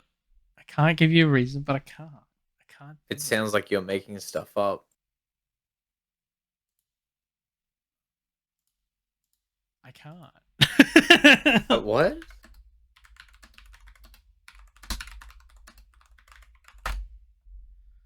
I messaged you why. I can't. That's all I can say. Right. Yeah, I can't. forgot. I forgot. Yes. Yeah. I forgot about that. I can't piece of explain why, information. but I can't. It's a thing. It's a thing. And It's a whole fucking thing. It's a whole fucking thing. It's a whole I'm fucking not thing. gonna fucking get into the bench thing. I can say one thing, me and Ray, it's not nothing to do with me and Ray, but I can't, okay? That's all I can say. Alright. But yes, a monitor arm is definitely needed for Ray. But Ray is also able to doing it herself if she wants to. She can do it. She can do it herself. But she can do it. Ray's future goals probably will be more inclined of not doing it yet. So, but How peculiar. yeah, that's all I'm gonna say. That's all I'm gonna say. I said that, and yet she wanted to involve. You meant to capitalize you. You meant to bold out you. Oh, also, Goose, that RAM that you have, I am sad. I cannot get it in white. The only white 6000 megahertz RAM I can get is the titanium, and I'm so upset about it. So this is the RAM that Goose was telling me that works really well on the 3D models. Yeah. And I'll put it up here in there. So that's the one that he run, but I can't get it in white. This is American sales, by the way. This is in Australia. Yeah, for sure. Check this out. Check what out? So we'll talk about your thing, and then we'll talk about my thing. Okay. So like when I search white. So 56,000 megahertz, 6,200 megahertz, which doesn't make sense why that is cheaper than that one. Doesn't make sense at all. I don't want to get a 62,000 megahertz RAM because one, the price is a bit expensive, and two, I don't think it'll be very stable on the AMD platform if I was to enable Expo. So I don't know how that would go with that. That one's really expensive for some reason. I don't know why.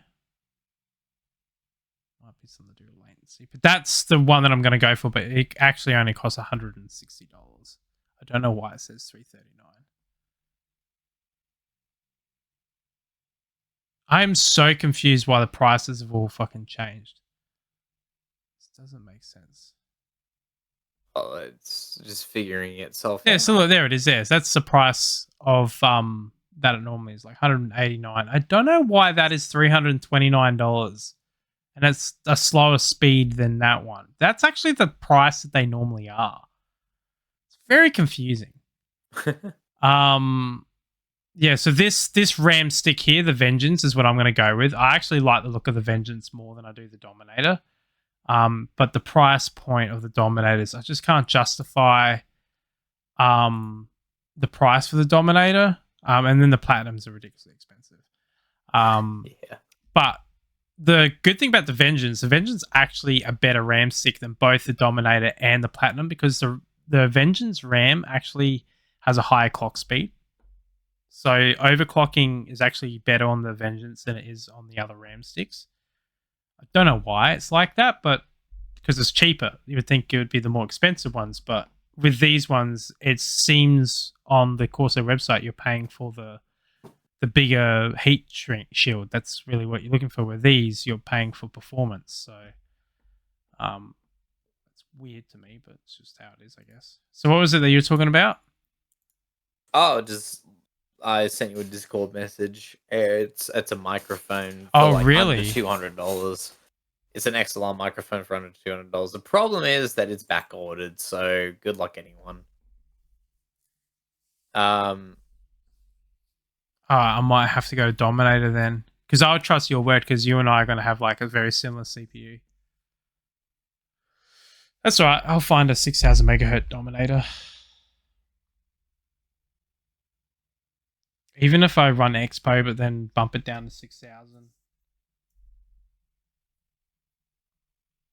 So that microphone, you found looks good. Yeah, I want to try and increase my microphone collection next year. How come you don't have a Shure? Wait, I do have a Shure. Do you have the I have a popular couple one? of Shures. Do you have the popular one, the like $800 one, or Yeah. is that the one that you use all the time? No. It's How one I comes? barely ever use. Why is that? Because it's I don't know. I don't really have a reason. I just don't use it. Isn't it better quality than the one you're using now? I don't know, maybe. I thought the whole thing with them is they're really good for like talking and stuff. I'm pretty sure all microphones are good for talking and stuff. I don't know about that. Have you heard the Quadcast? Oh, is my microphone just sounds fucking terrible? No, How your does my microphone sound? Your microphone sounds fine. There's nothing wrong. I was just wondering if the reason why you choose the one you're using now is because it's better like quality. Oh no, because it's fucking tiny. It's funny to me. It's like literally it's a microphone that's literally about the size of my middle finger. It's fucking hilarious. This microphone everyone loves, and for some reason everyone buys. Oh no, I don't have that one. I've got a HyperX. different one. I do not like the HyperX microphones. So I don't like them. I'm not a fan of them. 20. They're not bad, but they're not good either. They're just meh. I don't like that you can't adjust any of the EQs in them like you can like this thing here, and any of the blue stuff you can adjust everything through software. These you can't do nowhere near to the extent. And everyone I know that owns one, they don't sound that great. They sound very you get like a static sort of feeling in their voice. Thermal noise. Yeah, you got a lot of thermal noise in them because they do run hot because they have LEDs fucking pumping through them. Oh my god, why? Yeah, because this whole thing lights up. It's literally the whole thing. Like they do get warm. Ew. When I first heard about them, I was like, they're a really good budget microphone. But as I've gone on and I've like sort of dabbled in the audio quality sort of realm, I've kind of decided that I actually do not like them because every streamer that I listen to that has one, they sound not so great. And a guy that I used to work with has one as well, and I've been on Discord with him a couple of times, and he didn't sound that great on it. I sent you another. Especially background noise. It's really, really bad for like not being able to filter out background noise like all the other mics you can do. Yeah. It doesn't have gates like at all. So it's like shit. I sent you another image. It's an image of the microphone that I'm using. It's fucking funny because it's this tiny microphone. It's about the size of my fucking middle finger. It's just tiny, and the SM7B That's what is you're like using. fucking huge. Yeah, the SM7B is fucking huge by comparison to that. That actually, spliff is stick microphone. This one. it's literally it's called a pencil microphone. It literally is just a stick microphone. It's tiny. It's so small. Wow. It's funny to me. It's why I use it, because it's funny. I mean, it seems to do the job. Yeah. I think I just worked out how to make my audio sound that little bit better by turning down the high frequency so it doesn't sound so fucking awful. So the SM, is that the Shure one that you're talking about? Sure, SM7B. Shure It is SM7B. fucking massive by comparison.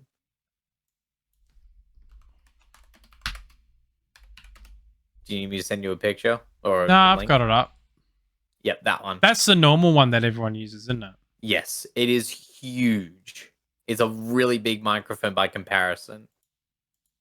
Is it the same size as my Yeti? Yeah, be about the same size, yeah. Yeah. Maybe a little bit slimmer in diameter. So you have one of these, but you just don't use it. Yes. And yet everyone kills for this microphone. Yeah, which is also kind of what makes it even funnier, is the fact that I have one, don't use it. Everyone wants one. I have one and I don't use it. It's funny to me. That's funny. You're just like trolling them. Yeah, in a way, in a way, one microphone I think I would love to have just to never use is one of these, but I can't. Let me send you a picture. I'd like to own one of these just so I never use it. I wanted you to take notice of the price of it, because I think it's just one of those times where it's like, yep, that's funny.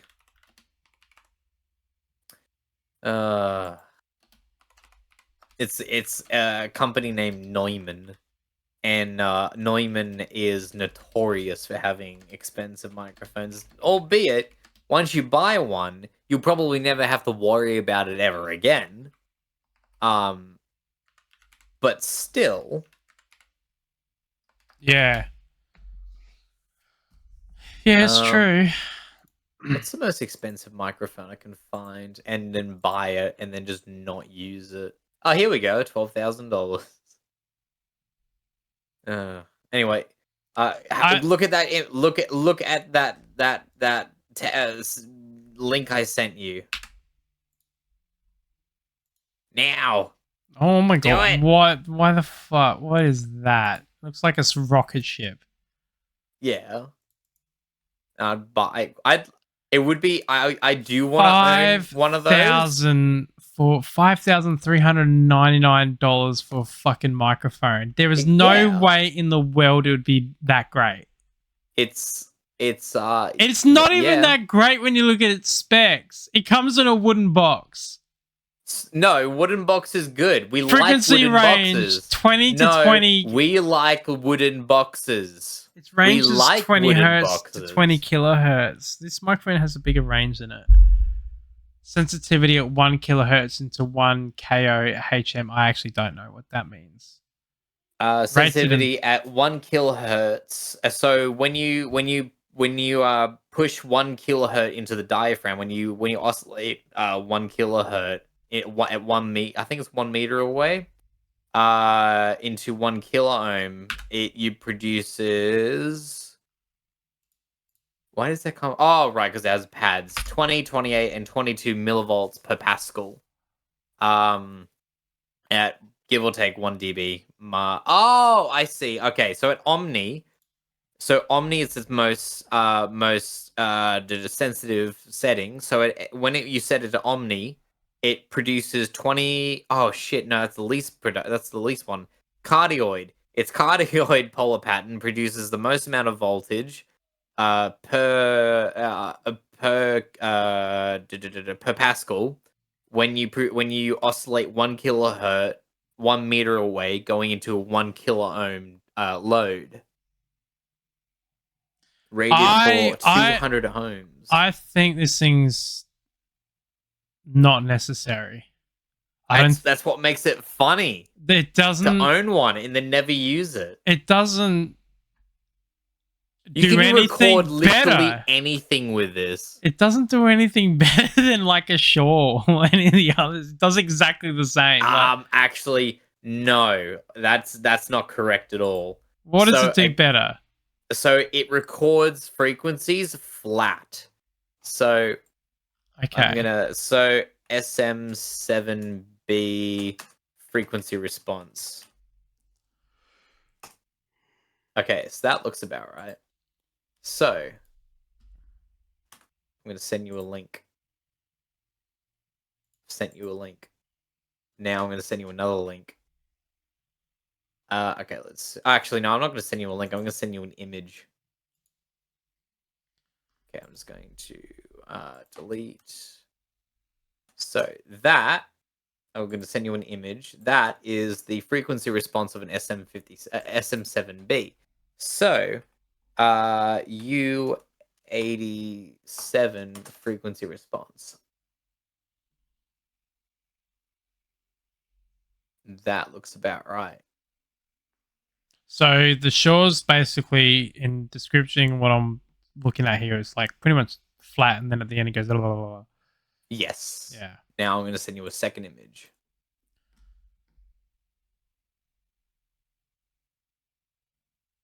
So that is very flat compared to all the others. It's extremely flat. Yeah.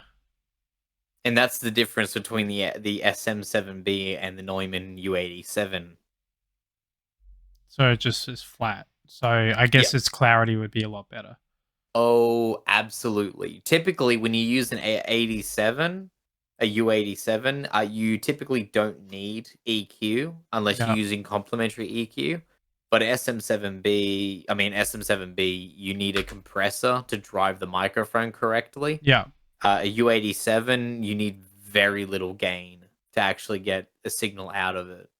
Fair enough. But the SM7B, you need a compressor, otherwise it just will not work. It will. I mean, next stream or maybe next week, we can either do it Wednesday or Sunday. I can actually set up two different microphones at the same time, and I can show you the difference between the SM7B and another microphone that I have called the Rode NT1A. Yeah. Which is, it's going to be a very similar, not similar sound, but it's going to be, it tries to achieve the same thing as a U87. Yeah. This is really flat frequency response. You can hear the difference if you want. Okay. Let's do that. Anyway, let's do that. We're gonna raid out anyway and end the stream here. So that is a terrible image. Holy crap. Thank you everybody for coming and interacting. It was a lot of fun. Today was a lot of fun. Yeah, absolutely. Well, I'll catch you all next time. Hope you have a good night and day, depending around the world. Excuse me, yawning. I'm going to have a coffee immediately after this. Actually, I do the same. I love coffee. All right, we'll catch you later. Hope you have a good night and day, depending around the world. And we'll catch you next time. See ya.